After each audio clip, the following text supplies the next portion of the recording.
On imagine toujours que la trahison vient du couple, du mari, du compagnon, de l'amant. Mais parfois, elle vient d'ailleurs, de là où on ne s'y attend pas, de là où on pensait être protégé. Quand j'ai appris ma grossesse, la première à qui je l'ai dit, ce n'était pas lui, c'était elle, mon amie de toujours. On se connaissait depuis l'adolescence. On avait traversé les mêmes galères, les mêmes rires, les mêmes amours déçus. Elle avait été là quand j'ai rencontré le père de mon enfant. Elle m'avait dit, lui, c'est le bon.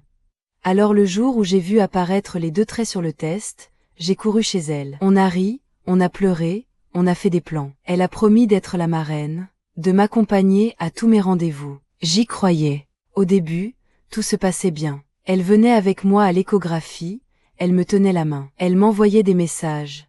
Tu te reposes?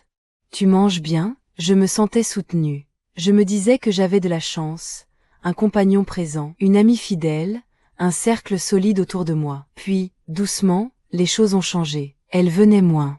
Elle répondait de moins en moins à mes messages. Et quand elle venait, elle avait toujours une excuse pour partir plus tôt. Je me disais, elle a sa vie, c'est normal. Mais quelque chose sonnait faux. Un soir, j'ai compris. Mon compagnon était sous la douche. Son téléphone a vibré. Un prénom s'est affiché. Le sien. Mon ami. Mon cœur s'est arrêté. J'ai hésité à regarder. Et puis j'ai ouvert. Leurs messages défilaient sous mes yeux. Des mots tendres. Des rendez-vous cachés. Des confidences volées. 2 personnes que j'aimais plus que tout se trahissaient avec une légèreté insupportable. Je me suis sentie doublement trahie. Par lui, l'homme avec qui je croyais fonder une famille. Et par elle, mon amie, ma sœur de cœur, celle à qui j'avais tout confié. J'étais enceinte de 6 mois. Et je n'avais plus personne. Je n'ai pas crié. Je n'ai pas cherché à me venger. Je me suis tue. J'ai gardé le secret quelques jours, le temps de reprendre mon souffle. Et puis je les ai confrontés. Lui, d'abord. Il a bafouillé, il a dit que ce n'était rien, que c'était une erreur. Puis elle a eu le culot de me dire, tu comprends, j'avais besoin de me sentir aimée.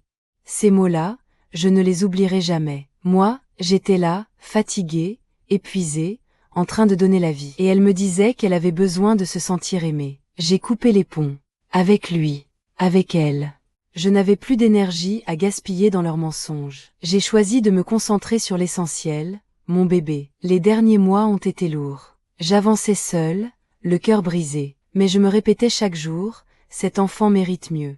Je ne voulais pas que ses premiers battements de cœur soient liés à mes larmes. Alors je me suis relevée. Pas pour moi. Pour lui. Le jour de l'accouchement, j'ai compris que j'avais eu raison. Quand je l'ai tenu dans mes bras, j'ai senti une force que je ne soupçonnais pas. Un amour immense, indestructible. Celui qu'on ne peut pas trahir. Celui qui répare tout. Aujourd'hui, je ne parle plus ni à l'un, ni à l'autre. Ils ont disparu de ma vie. Mais je n'ai plus de rancune. Parce que grâce à eux, j'ai appris une vérité essentielle. La famille ne se résume pas à des promesses. Elle se construit sur la loyauté, sur la sincérité. Et quand ces fondations s'écroulent, il reste encore l'amour le plus pur, celui qu'on porte à son enfant. Grossesse et trahison. 2 mots que je n'aurais jamais cru associer. Mais cette histoire, c'est la mienne. Et elle m'a prouvé qu'on peut tout perdre, et malgré tout, renaître.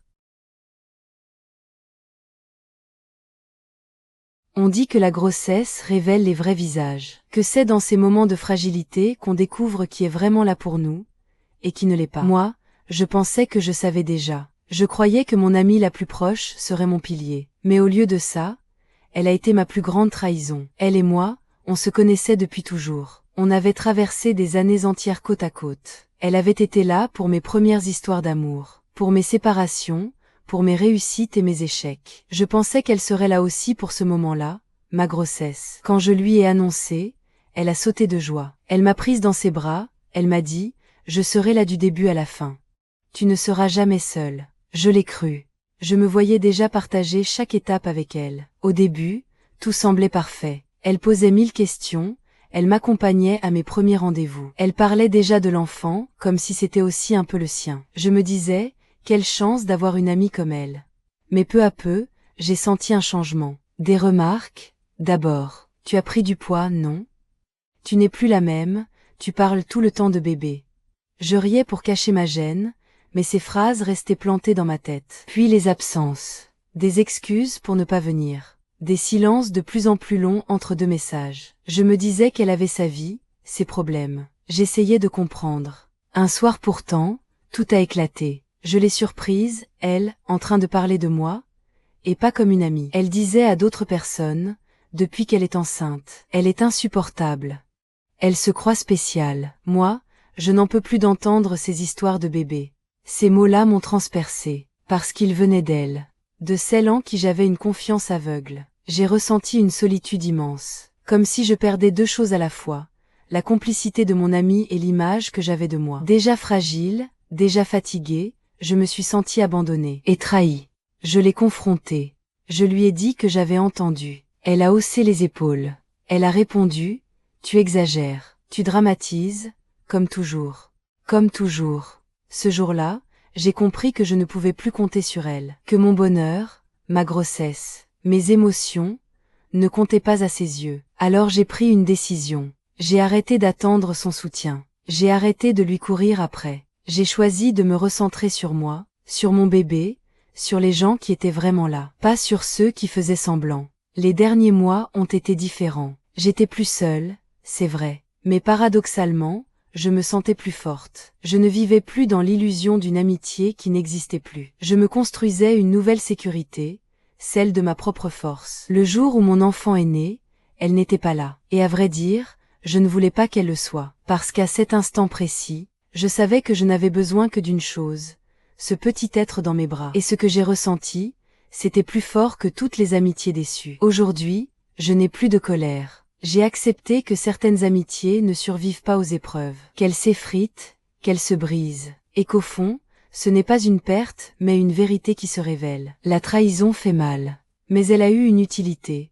Elle m'a appris à ne plus donner ma confiance à la légère. Elle m'a appris à choisir, vraiment, qui mérite d'être là. Grossesse et trahison.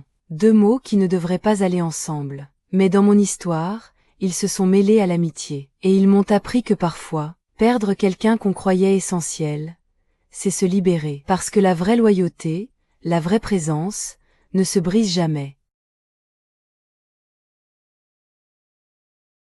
On croit que la grossesse, c'est un moment où on est entouré, qu'on reçoit de l'attention, de l'amour, du soutien. Mais parfois, c'est tout l'inverse. Parfois, on découvre que la personne à qui on faisait confiance est celle qui nous enfonce. Elle, c'était mon amie. Pas juste une amie de passage. Non, celle que j'appelais ma sœur de cœur. Celle à qui je confiais tout. Celle qui connaissait mes failles, mes secrets, mes rêves.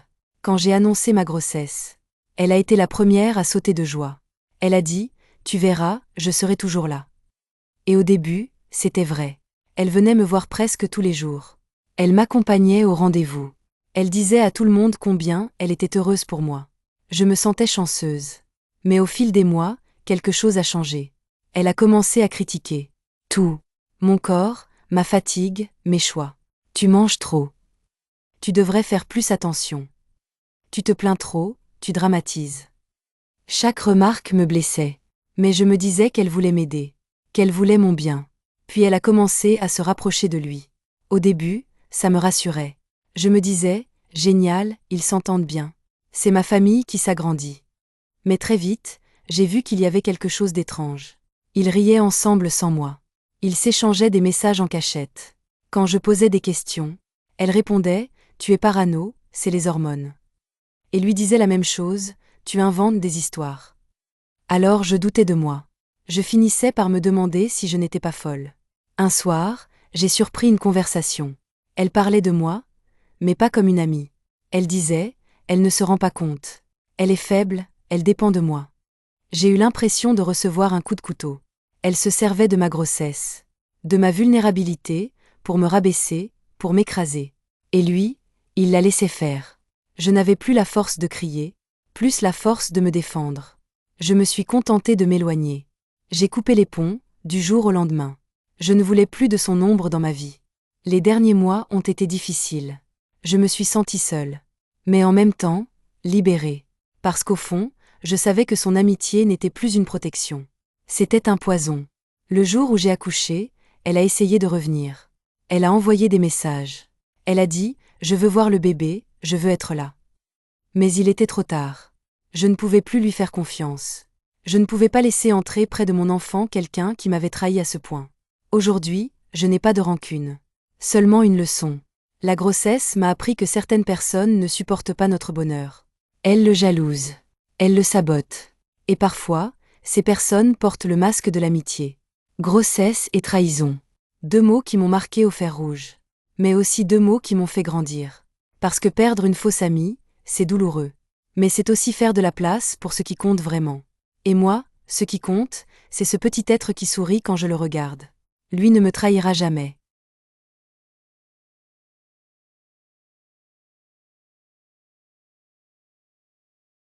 On croit parfois que certaines amitiés sont indestructibles, qu'elles sont comme une famille choisie. C'est ce que je pensais d'elle. Elle, c'était ma sœur de cœur, celle qui connaissait tout de moi. Mes peurs, mes blessures, mes rêves les plus secrets. Quand j'ai découvert que j'étais enceinte, elle a été la première au courant. Je l'ai appelée en larmes, de joie et de peur mêlées. Elle a crié dans le téléphone. Elle a dit, on va vivre ça ensemble.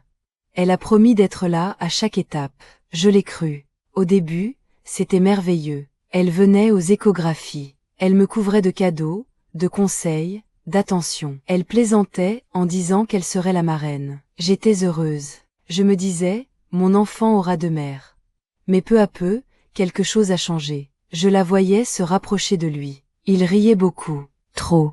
Il s'envoyait des messages à toute heure. Quand je posais des questions, il répondait en chœur. Tu imagines des choses. C'est les hormones. Alors je doutais de moi. Je me disais, peut-être que je deviens parano.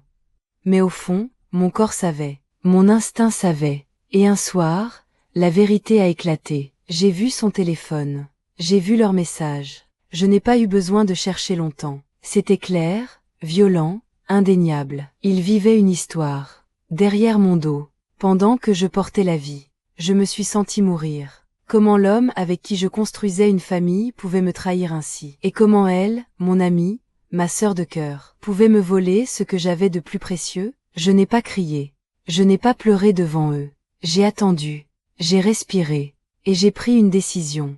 Je les ai laissés. Tous les deux. Sans explication, sans scène. Je ne voulais plus d'eux dans mon histoire. Les derniers mois de ma grossesse ont été un mélange de solitude et de force nouvelle. Je préparais la chambre seule. Je parlais à mon bébé dans mon ventre, comme pour lui dire, tu n'as besoin que de moi. Chaque coup de pied me rappelait que je n'étais pas seule, que j'avais déjà en moi la plus belle des forces. Le jour de l'accouchement, je les ai exclus. Ils n'étaient pas là. Et je n'ai pas regretté, parce que quand j'ai entendu le premier cri de mon enfant, j'ai compris que je n'avais rien perdu. J'avais tout gagné. Un amour pur, entier, indestructible. Aujourd'hui, je n'ai plus de place pour la haine. Ils ont choisi leur chemin. Moi, j'ai choisi le mien. Et le mien, c'est celui de la vie, de la force, de l'amour vrai. Grossesse et trahison. Deux mots que je n'aurais jamais voulu associer. Mais ils font partie de mon histoire. Et si je devais retenir une seule chose, ce serait celle-ci. On peut perdre un compagnon, on peut perdre une amie. Mais on ne perd jamais ce que l'on gagne en donnant la vie.